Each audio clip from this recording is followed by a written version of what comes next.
In the hallowed halls of military tradition, few symbols resonate with the same profound power and immediate recognition as the eagle, globe, and anchor.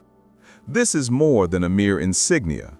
It is the very soul of the United States Marine Corps, a revered emblem that encapsulates a legacy of unwavering fidelity, selfless service, and a martial heritage passed down through an unbroken chain of warriors.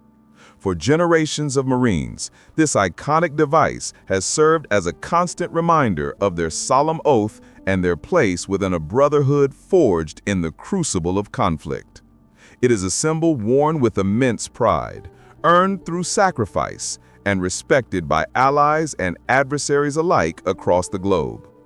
This opening chapter introduces this legendary emblem, exploring its deep-seated symbolism and the historic moment of its creation, which laid the foundation for a tradition that would endure for centuries. The power of the eagle, globe, and anchor lies in its masterful fusion of three distinct elements, each laden with meaning, which together tell the story of the Corps.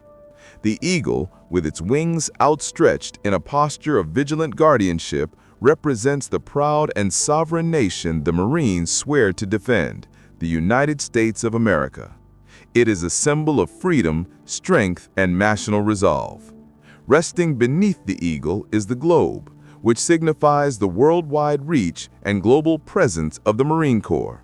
It is a declaration of the Corps' readiness to project force and protect American interests in any corner of the world, a mission without geographical boundaries.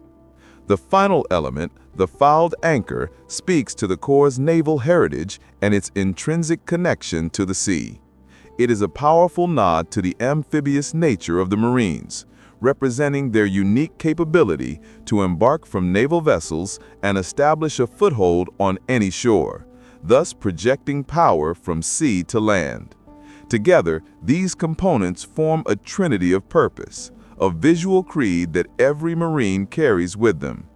The official birth of this enduring symbol can be traced to a specific moment in the autumn of 1868.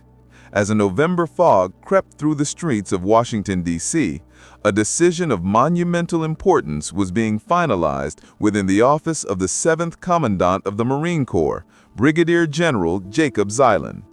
Before him lay a drawing, a design that would soon become immortal.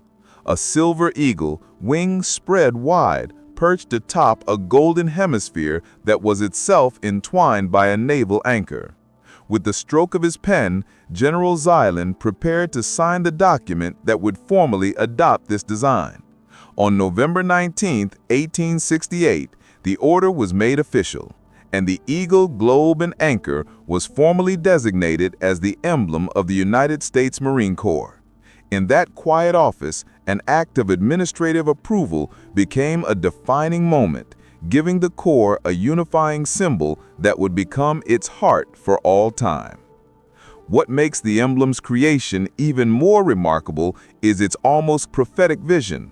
A little-known but crucial aspect of its symbolism is its representation of the Corps' universal readiness to defend the nation in the air, on land, and at sea. This concept of a tri-domain fighting force was profoundly ahead of its time. In 1868, the era of military aviation was still decades away. The skies were not yet a battlefield. Yet the creators of the emblem included a symbol that inherently represented dominion over the air. This forward-thinking inclusion speaks to a visionary understanding of the future of warfare, and established from the very beginning the Marine Corps' identity as an adaptable, all-domain force. The emblem did not just reflect what the Corps was, it declared what it would always aspire to be. It is this combination of rich heritage, clear symbolism, and forward-looking vision that has cemented the eagle, globe, and anchor not merely as an insignia, but as a timeless legend. The journey to the creation of the iconic eagle, globe, and anchor was not a direct path, but a long and winding road paved with nearly a century of evolving traditions, disparate symbols, and aborted designs. To truly understand the significance of the emblem adopted in 1868, one must first trace the lineage of the insignia that came before it. This chapter delves into the early history of Marine Corps symbols, from its inception in the crucible of the American Revolution to the eve of its most defining transformation. It is a story of a corps searching for a singular identity, reflecting its growth from a small naval infantry force into a distinct branch of the American military, with each emblem marking a new stage in its development. The story begins in 1776, just a year after the Corps' founding. The very first emblem adopted by the Continental Marines was the fouled anchor, a device rendered in simple silver or pewter. This choice was deeply symbolic and intentional. A fouled anchor, one with its chain or rope wrapped around it, was the historical mark of the Lord High Admiral of Great Britain, signifying a direct and foundational link to the traditions of the esteemed British Royal Navy. For the fledgling American Marine Corps, this emblem was a declaration of its maritime purpose and a nod to the naval heritage from which it was born. For several decades, this simple anchor remained the central device, though it would undergo a series of modifications in 1798, 1821, and 1824. Unfortunately, the precise details of these changes have been lost to history, a consequence of an era that lacked the strict uniform regulations and standardization that defined the modern military. A significant evolution occurred in 1834, when a powerful national symbol was finally added to the Marines' headgear. A brass eagle with an impressive wingspan of 3.5 inches, approximately 9 centimeters, was introduced as a cap ornament. This addition marked a pivotal shift, supplementing the Corps' naval identity with a clear representation of its service to the American nation. It is a moment rich with imagery. One can easily picture a young Marine on the eve of a parade in 1834, the flickering lantern light of the barracks glinting off the metal in his hands. He carefully polishes the brass eagle on his cap, his fingers tracing the outline of the bird's powerful wings, a tangible symbol of the very nation he has sworn to defend. He could not know, of course, that this eagle was but the first component of a trinity that would one day define his corps, and that in 3 decades' time it would be joined by a globe and an anchor to form a legendary whole. By 1859, the symbolism had grown more complex and differentiated. For their full-dress uniform, Marines wore a highly ornate emblem featuring the shield of the United States set within a half-wreath. In the center of this arrangement was a bugle horn with the letter M inside it. For the less formal undress or daily uniform, a simpler device consisting only of the bugle and the letter M was used. The inclusion of the bugle was another nod to European military tradition, where the horn was the established symbol for light infantry. This was not a uniquely American custom. In a fascinating parallel, the British Royal Marines had also adopted the bugle as part of their insignia during the same period, following the Crimean War, highlighting the shared martial culture of the time. The final and most intriguing chapter in this prehistory occurred in 1867 with an attempt at modernization that was as sudden as it was brief. On May 2, 1867, an official order was issued prescribing a new ornament for the officer's undress cap. The design was a clear precursor to the modern emblem, a silver Western hemisphere with its continents detailed in gold, surmounted by a silver eagle. This design contained 2 of the 3 elements that would soon become famous, yet just as quickly as it appeared, it vanished. On June 5, 1867, less than a month after it was authorized, the order was abruptly rescinded. The reasons for this sudden reversal remain a mystery, an unanswered question in the annals of the Corps. Historians can only speculate that the design was perhaps deemed to require further refinement. This short-lived 1867 order, however, was not a failure, but a prototype, a tantalizing glimpse of the future, and the final stepping stone toward the legendary emblem that was now just a year away from its official birth. The eagle, globe, and anchor was not the product of a committee or a gradual evolution alone. It was the direct result of the vision and authority of a single transformative leader. That man was Brigadier General Jacob Zeilin, the 7th Commandant of the Marine Corps, whose storied career and profound understanding of the Corps' identity made him the true architect of its enduring symbol. This chapter explores the life of the man whose decisive action in 1868 would forever shape the visual and spiritual heart of the Marine Corps. His story is one of resilience, global service, and a deep-seated commitment to the institution he would lead through a pivotal era. Born in Philadelphia on July 16, 1806, Jacob Zeilin's path to military greatness was not preordained. His time at the prestigious United States Military Academy at West Point from 1822 to 1825 was cut short by academic difficulties. He was ultimately dismissed due to poor grades in philosophy and chemistry. This setback, however, did not extinguish his desire to serve. On October 1, 1831, he accepted a commission as a second lieutenant in the United States Marine Corps, embarking on a remarkable career that would span more than 45 years and place him at the center of key moments in American history. Zeilin's career was a testament to the Corps' expanding role as an expeditionary force. He saw extensive action during the Mexican-American War, participating in the capture of California and fighting in engagements that secured Los Angeles and San Diego. He later stood in the ranks during the Civil War at the First Battle of Bull Run. But perhaps no experience better shaped his global perspective than Commodore Matthew C. Perry's historic expedition to Japan from 1852 to 1854.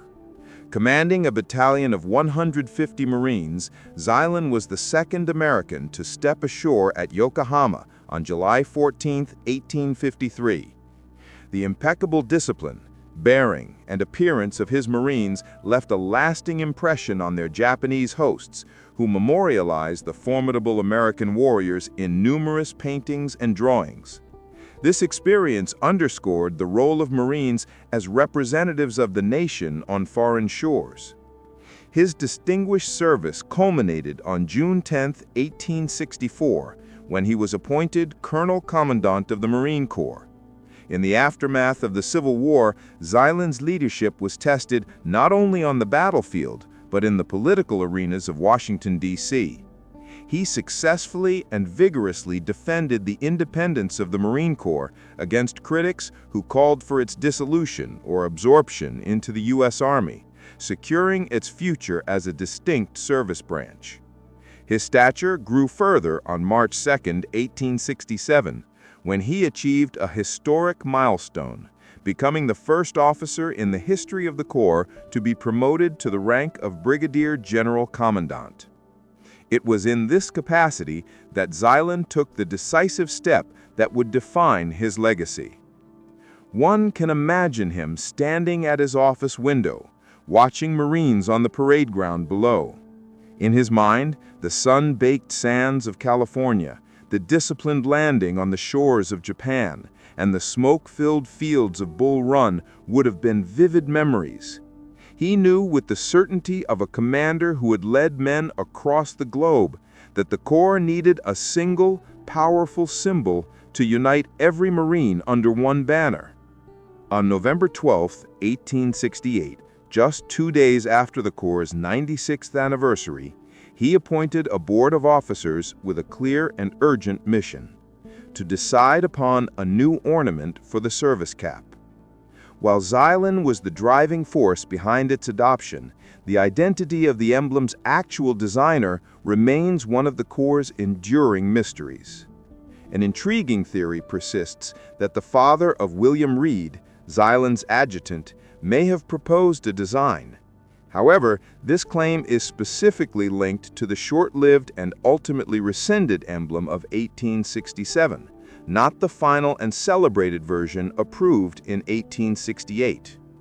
The man who physically drew the legendary insignia remains anonymous. Yet, There is no doubt that its existence is owing to General Zeilin's leadership. He was the architect who recognized the need, convened the council, and ultimately gave his approval, transforming a mere design into the soul of the Corps. The disparate threads of nearly a century of tradition, symbolism, and military necessity finally converged in a few decisive days in November 1868. This was the culminating moment when the United States Marine Corps would receive the singular, defining emblem that had eluded it for so long. The process, which could have been bogged down in months of bureaucratic deliberation, unfolded with remarkable speed and purpose, culminating in the birth of a legend.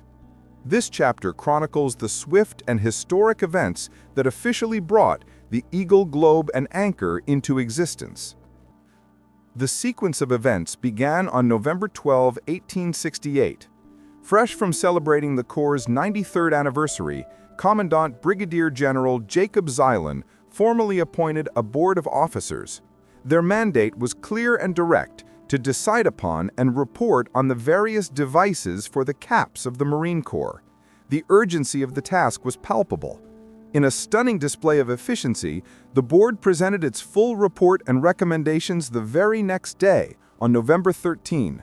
The swiftness of this decision suggests that a favored design may have already been prepared and was simply awaiting a formal process for approval. General Zeilin wasted no time. He endorsed the board's recommendation on November 17, moving it up the chain of command for final authorization. The definitive moment came on November 19, 1868, when the Secretary of the Navy, Gideon Welles, put his pen to paper and signed the order. With that signature, the Eagle, Globe, and Anchor was officially born. The design approved in 1868 was described with specific detail. It featured a globe showing the Western Hemisphere, which was crossed by a fouled anchor, its chain wrapped around the stalk and shank. Surmounting this entire device was a spread eagle. Clutched in the eagle's beak was a ribbon or scroll bearing the Latin motto, Semper Fidelis. A significant but often overlooked detail of this original design was the type of bird depicted. It was not the American bald eagle, which would be adopted nearly a century later, but a crested eagle, a species found in various forms around the world. This choice gave the original emblem a more global rather than a strictly national character. Despite the detailed records of its approval, the identity of the individual who designed this masterpiece remains a mystery. While numerous proposals and designs may have been considered, historical records preserve only the final approved version. Consequently, no single person has ever been officially credited with its authorship. However, the source of its inspiration is widely believed to be the esteemed emblem of the British Royal Marines, the globe and laurel. The fundamental concept, a globe representing worldwide service, was likely borrowed directly from the British. In a powerful act of national reappropriation, the American design replaced the British crown, the symbol of monarchy, with the American eagle, the symbol of a republic. Another crucial aspect of the 1868 adoption was the emblem's initial limited purpose. It was not immediately made the universal symbol of the Corps. Instead, it was designated solely for the undress or fatigue cap worn by both officers and enlisted men for daily duties. The older, more traditional bugle horn with the letter M inside it was retained for the full dress cap and for officers' epaulettes. The Corps would for a time operate with a dual emblem system. The complex manufacturing of these first ornaments was likely handled by established military suppliers such as the Hurstman Brothers Company of Philadelphia. Almost immediately, the emblem began to permeate the culture of the Corps, giving rise to its own set of legends. Among the most enduring is a humorous anecdote, a piece of unofficial lore passed down through generations of Marines, which claims the emblem was stolen: the eagle from the Air Force, which did not yet exist, the anchor from the Navy, and the rope from the Army. While completely without historical foundation, this joke perfectly captures the roguish and prideful spirit of the Marine Corps. As Secretary Welles's signature dried on that historic document on November 19, 1868, a new era began. Far away in the bustling workshops of Philadelphia, craftsmen were likely already beginning to cast the first copies: silver eagles, golden continents, and bronze anchors. A symbol was being forged in metal, one that was destined to outlive empires and become the immortal heart of the United States Marine Corps. The official adoption of the eagle, globe, and anchor in November 1868 was a monumental first step, but it was not the final one. The birth of the symbol was followed by a crucial period of standardization, a deliberate process to transform it from a novel ornament on a single piece of headgear into the sole, universally recognized emblem of the entire Marine Corps. The years between 1869 and 1875 were defined by a series of administrative decisions and uniform updates that progressively phased out older insignia, enforced design conformity, and cemented the new emblem's place as the singular heart of the Corps' identity. The practical rollout of the new device began in earnest the following year. On July 1, 1869, enlisted Marines began wearing the eagle, globe, and anchor, following the fulfillment of a manufacturing contract with the Bent & Company. This marked the first time the symbol was widely issued to the rank and file.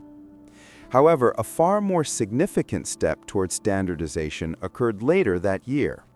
On November 20, 1869, a new order mandated a major change for the officer corps. The venerable bugle horn with the letter M, which had long adorned officers' epaulettes, was to be retired. The order was explicit.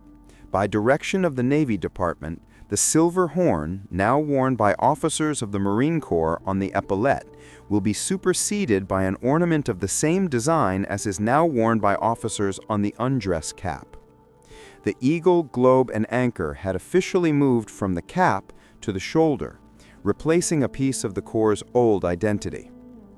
To combat the inevitable variations that arose from different manufacturers, the command also moved to codify the emblem's design with exacting precision. The 1869 order established strict, non-negotiable dimensions for the new epaulette ornament, leaving no room for artistic license. The anchor's length was to be exactly 2 inches, with the crossbar, or stock, measuring ½ an inch. The globe was to have a diameter of 9/10 of an inch, while the eagle surmounting it was to stand 4/10 of an inch high, with a total wingspan of 1 inch. This meticulous attention to detail signaled a clear break from the past and a determined effort by the leadership to ensure that the symbol of the Corps would be truly uniform. Despite these advances, a curious duality persisted. For several years, the Marine Corps operated with a split symbolic identity. As a little-known fact of this era reveals, Marines were simultaneously using 2 different emblems. The new eagle, globe, and anchor was designated for the undress or daily uniform, while the old bugle with the M was retained for the full-dress uniform. This created a degree of confusion and undermined the goal of a single, unified visual identity. A Marine's insignia depended on the formality of his uniform, a situation that was at odds with the modernizing spirit of the post-Civil War military. Throughout this period, the command remained vigilant, frequently noting deviations from the regulated patterns and demanding strict adherence to the established designs. The final, decisive step toward complete unification came in May 1875, with the issuance of a comprehensive new set of uniform regulations. These new rules, which were slated to go into effect on July 1, 1876, swept away the last vestiges of the old system. They officially abolished the use of the bugle horn and declared the eagle, globe, and anchor the one and only emblem of the United States Marine Corps, to be worn on all uniforms. This final act can be imagined through the experience of a single officer. In a quiet moment, he removes the old silver horn from his dress epaulette, a symbol that had served the Corps for decades. In its place, he fastens the new device, the eagle, the globe, the anchor. It is more than a simple change of ornamentation. It is an act of profound symbolic importance. From that moment forward, Every Marine, from the newest private to the commandant himself, would be united under a single, powerful banner. The era of dual emblems was over. Unity had been achieved through the symbol. The design of the eagle, globe, and anchor, while uniquely American in its final form, was not conceived in isolation. Its conceptual roots reach across the Atlantic to the venerable traditions of the British Royal Marines. To understand the American emblem fully is to acknowledge its direct inspiration, the globe and laurel of its British counterpart. This chapter explores the deep and undeniable connection between the two insignia, revealing how the cultural and military influence of Great Britain helped shape the very identity of the United States Marine Corps, reflecting a shared maritime heritage passed from a senior ally to a young republic. The British prototype, the globe and laurel, is a complex tapestry of symbols, each element earned over a century of distinguished service.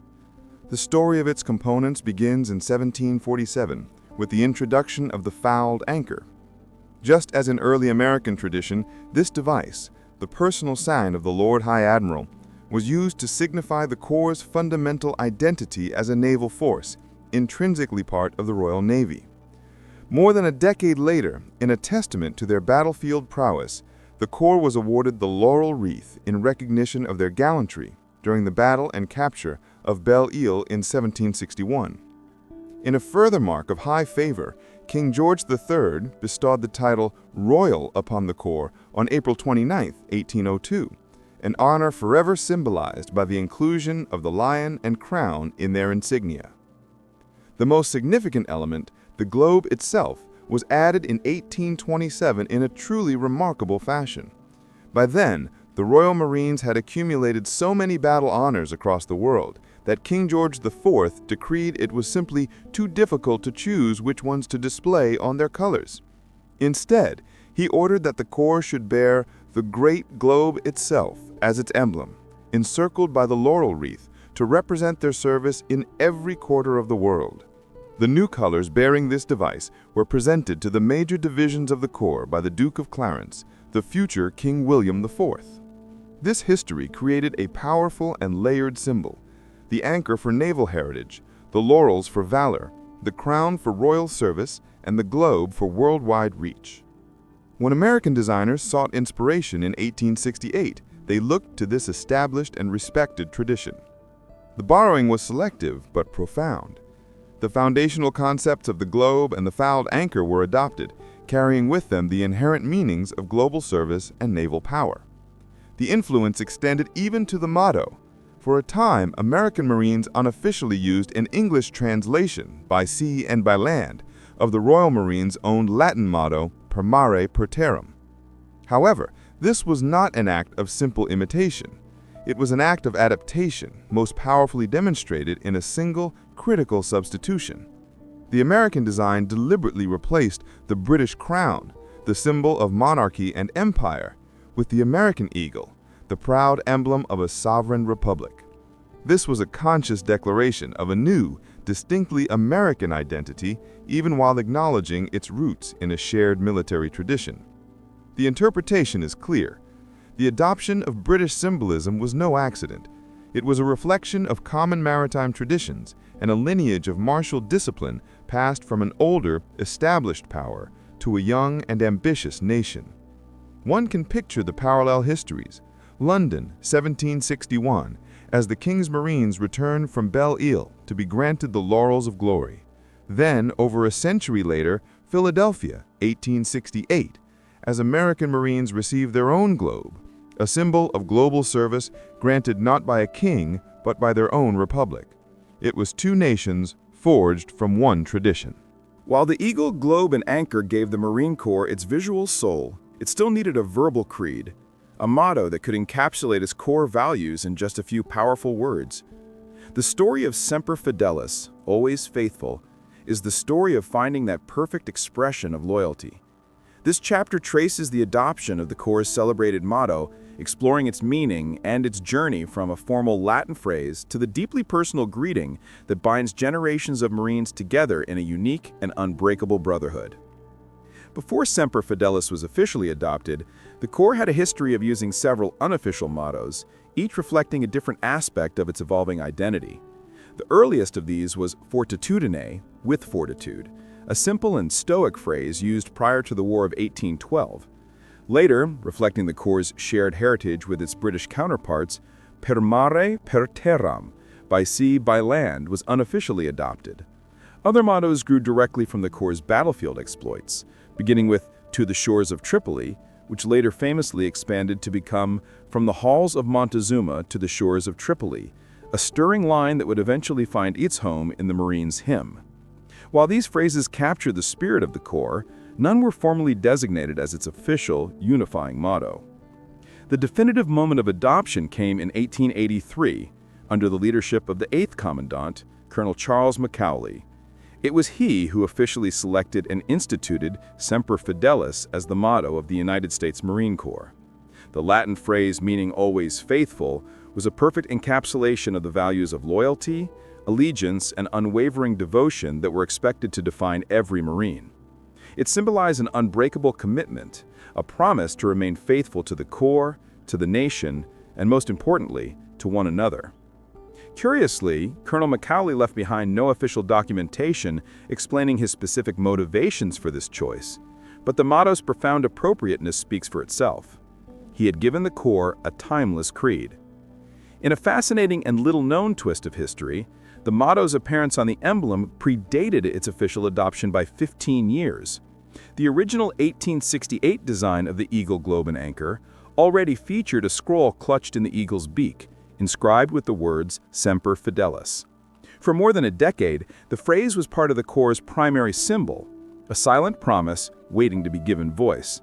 Its official adoption in 1883 was therefore not the introduction of a new idea, but the formal embrace of a value that had already been symbolically enshrined at the very heart of the Marine Corps' identity. The motto was further immortalized 5 years later, not in an order or a manual, but in music.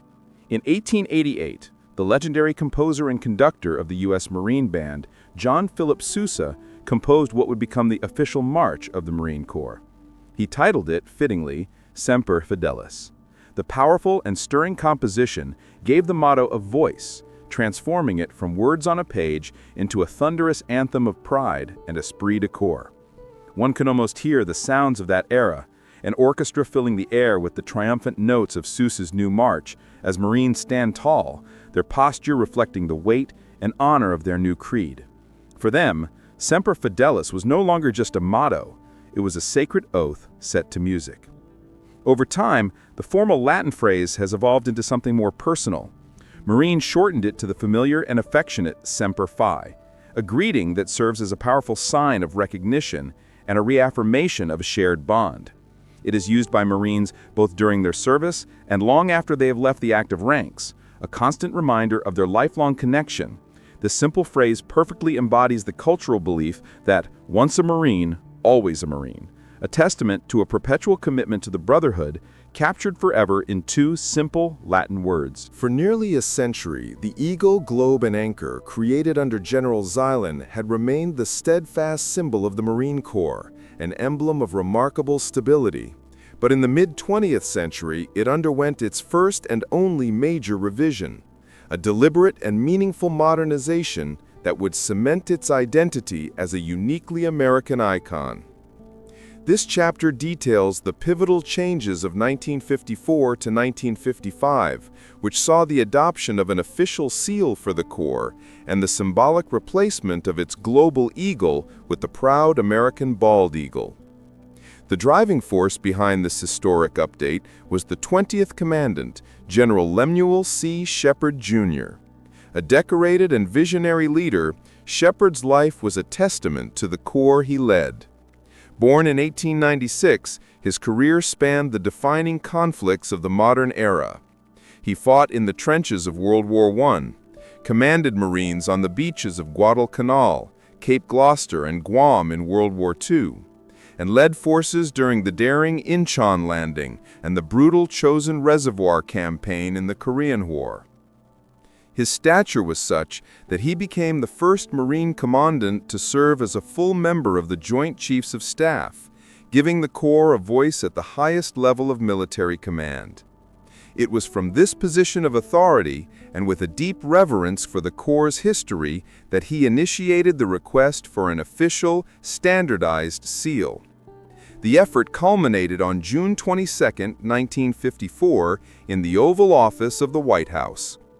On that day, President Dwight D. Eisenhower, himself a five-star general and a veteran of 2 world wars, signed Executive Order 10538. This order officially approved the design for the seal of the United States Marine Corps.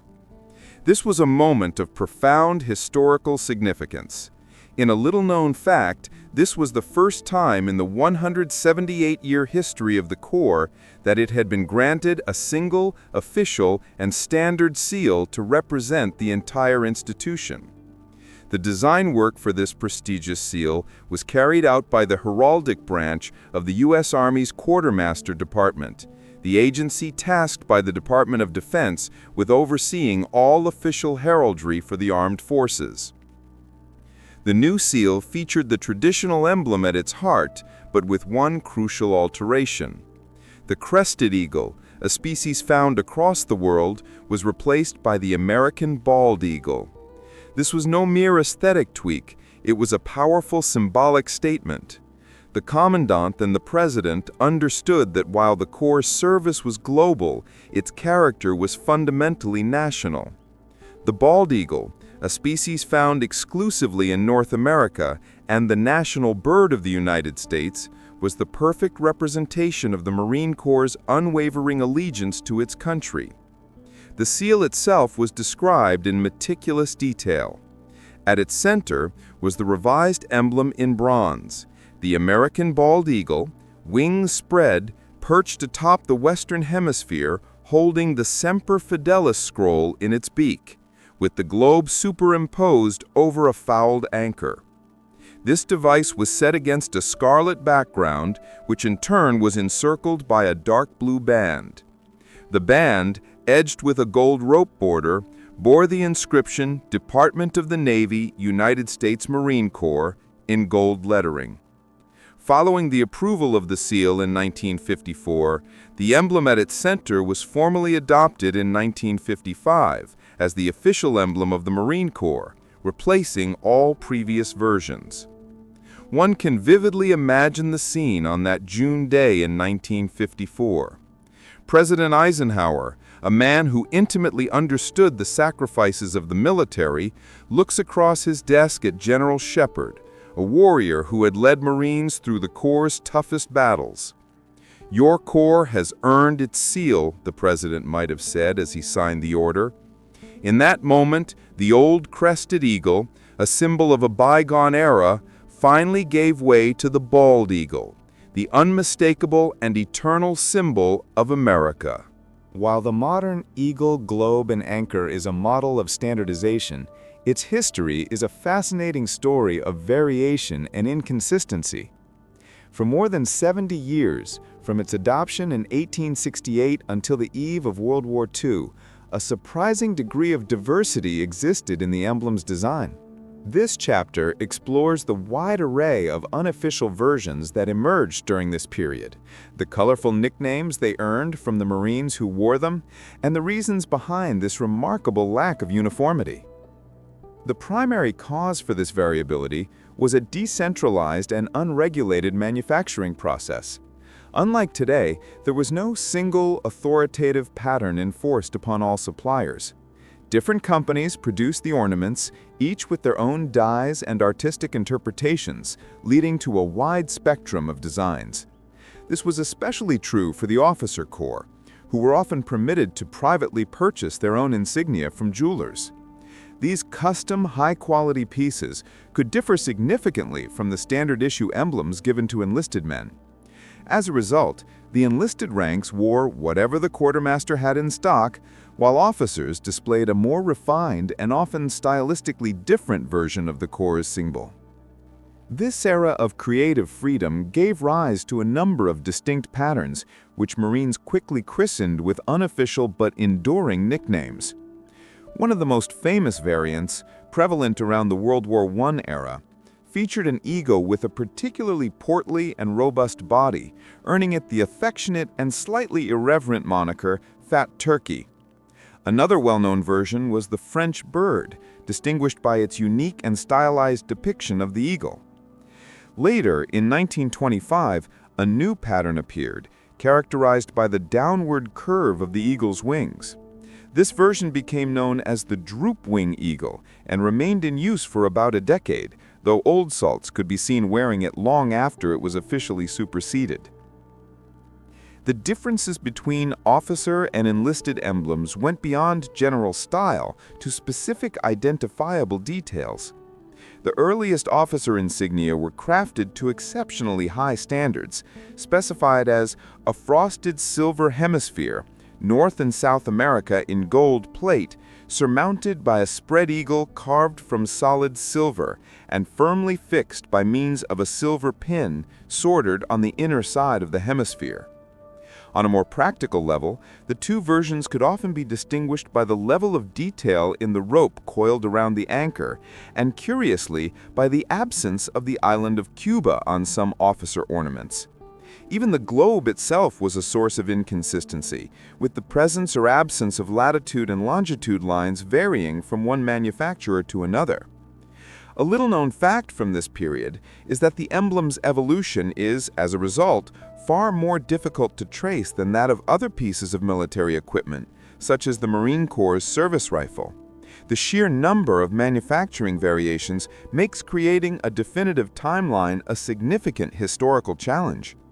However, despite this complexity, distinct stylistic shifts can still be identified, allowing historians and collectors to date the ornaments with a reasonable degree of accuracy. Adding another layer of complexity, it was not uncommon for Marines before World War I to customize their issue emblems, for example by clipping the eagle's wings. While this was strictly against regulations, it was a widespread practice. This rich history of variation is best captured in a simple, imagined scene. A grizzled veteran of the Great War, his face a map of campaigns past, pulls an old emblem from his pocket to show a fresh-faced recruit. "See this eagle?" The old man chuckles. "We used to call him the Fat Turkey." The young recruit looks down at his own, new, perfectly standardized insignia. The times had clearly changed, but the symbol, in all its forms, remained the constant, unifying heart of the Corps. Beyond the official orders and documented history of the eagle, globe, and anchor lies another, more intangible history, one woven from the oral traditions, barracks tales, and unverified stories passed down through generations of Marines. These legends and anecdotes demonstrate how the emblem transcended its role as a mere piece of hardware to become a living part of the Corps' culture and folklore. This chapter collects some of those enduring tales, revealing how a symbol truly comes alive in the hearts and minds of the warriors who wear it. Among the most popular and widespread pieces of folklore is the humorous creation myth that we stole everything. As the popular anecdote goes among Marines, the emblem is a composite of pilfered parts. We stole the eagle from the Air Force, the anchor from the Navy, and the rope from the Army. This classic line, delivered with a wry grin, is a perfect distillation of the Marine Corps' roguish self-image and inter-service rivalry. While historically nonsensical, the Air Force did not exist in 1868, and the Army's symbol was not a rope, the joke endures because it captures a fundamental truth about the Marine spirit. Another persistent mystery that fuels speculation is the identity of the emblem's designer. To this day, no one can definitively name the individual who sketched the final approved version of 1868. A tantalizing clue points to the father of William Reed, who was General Zeilin's adjutant, as a possible contributor. However, this theory is tied specifically to the earlier, rescinded emblem of 1867, leaving the authorship of the legendary 1868 design an open question.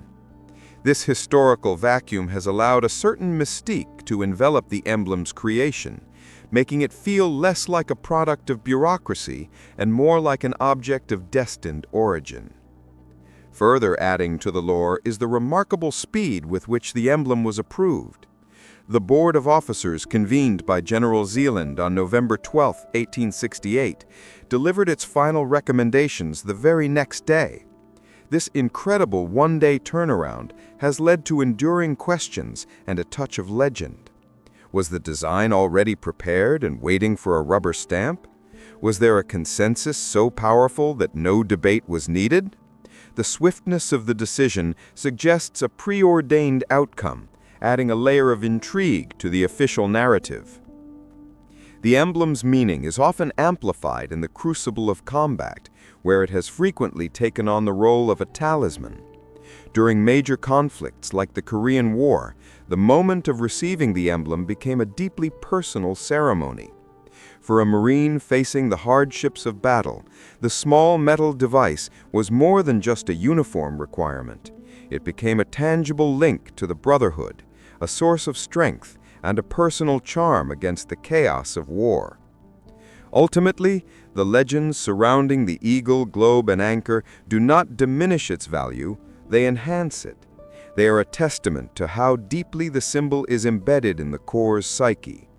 As Major General Ray Louis Smith once said of Marine Corps legends, "A legend is a pack of lies built on an original kernel of truth."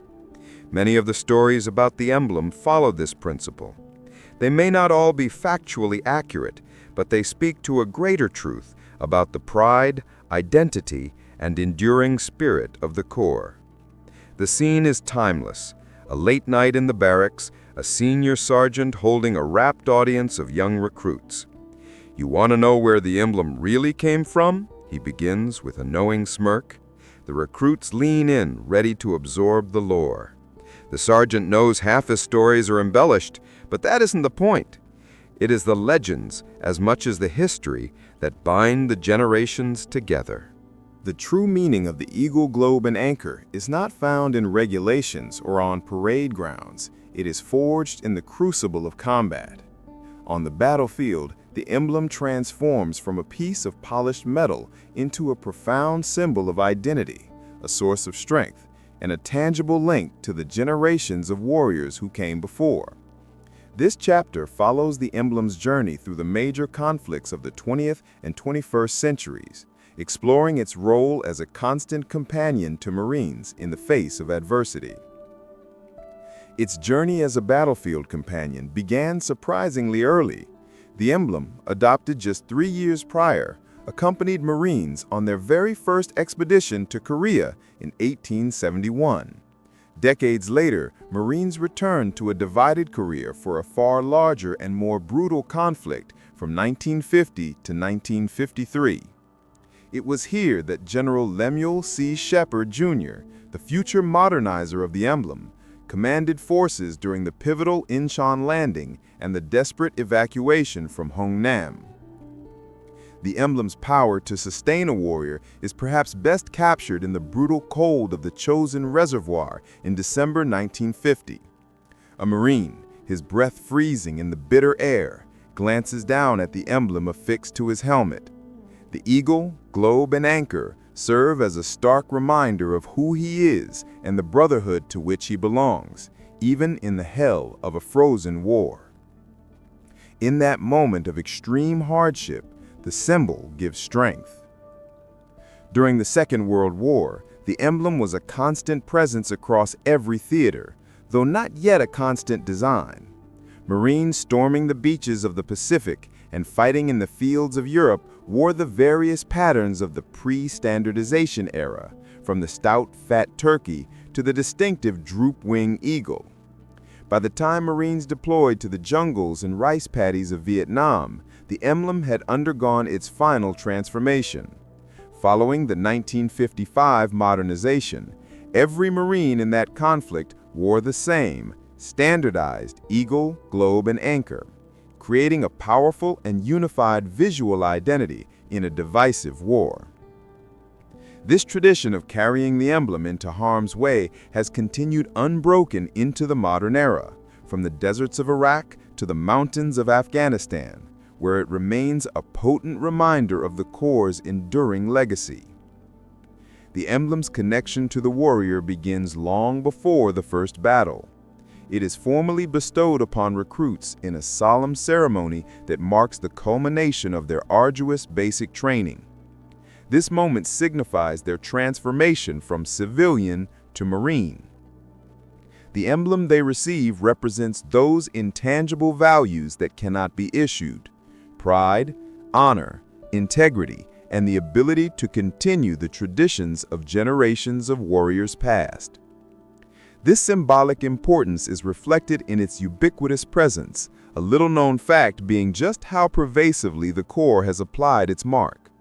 The eagle, globe, and anchor has adorned aircraft, belt buckles, flags, guidons, helmet covers, official correspondence and publications, saddle covers, and countless other items.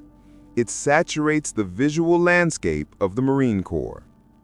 Perhaps the most dramatic illustration of its symbolic power occurred at the Paris Island Recruit Depot in 1919, where thousands of Marines assembled on the parade deck, their bodies forming a massive, living emblem, a breathtaking, human-scale tribute to the symbol that unites them all.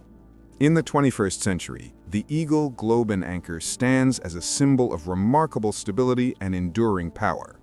Forged in the 19th century and refined in the 20th, it has entered the modern era as the unchanged, revered heart of the United States Marine Corps. This concluding chapter examines the emblem's contemporary role, its place in the ceremonies and culture of today's Corps, and its profound meaning for the men and women who continue to earn the title of Marine. Since its final standardization in 1955, the design of the emblem has remained virtually untouched, a testament to its timeless and effective symbolism. While the overall pattern is uniform, subtle distinctions still exist between the versions worn by officers and enlisted personnel. These differences are typically found in the materials used and the fine details of the casting, preserving a small measure of tradition from the days when officers commissioned their own insignia from private jewelers. For every Marine, the journey to wearing the emblem culminates in one of the most significant moments of their lives, the emblem's ceremony. At the conclusion of the grueling initial training, recruits are officially presented with the eagle, globe, and anchor, signifying their hard-won transition from civilian to Marine. This rite of passage is deeply ceremonial, a moment where a simple piece of metal is imbued with the weight of history and the promise of the future. The emblem's significance extends far beyond the individual Marine to touch their entire support system. It has become a powerful symbol for Marine families who display it with immense pride. Lapel pins, brooches, bumper stickers, and caps bearing the eagle, globe, and anchor are common sights, worn by parents, spouses, and children as a visible sign of their connection to the Corps and their support for their Marine. This shared identity reinforces the famous creed, "Once a Marine, always a Marine." Long after their active service ends, veterans continue to wear the emblem with pride, a permanent and public affirmation of a title that is earned for life. The emblem is also enshrined in monuments that honor the sacrifices of the Corps. General Lemuel Shepard Jr., who was instrumental in modernizing the emblem, also presented the Marine Corps War Memorial, the Iwo Jima Monument, to the American people at its dedication ceremony on November 10, 1954, the 179th anniversary of the Corps. The memorial stands as a permanent, heroic-scale tribute to the values the emblem represents.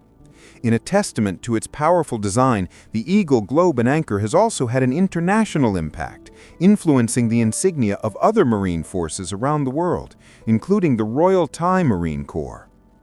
Today, the emblem has transcended its military origins to become a cultural icon, instantly recognizable far beyond the armed forces as a symbol of discipline, honor, and martial excellence.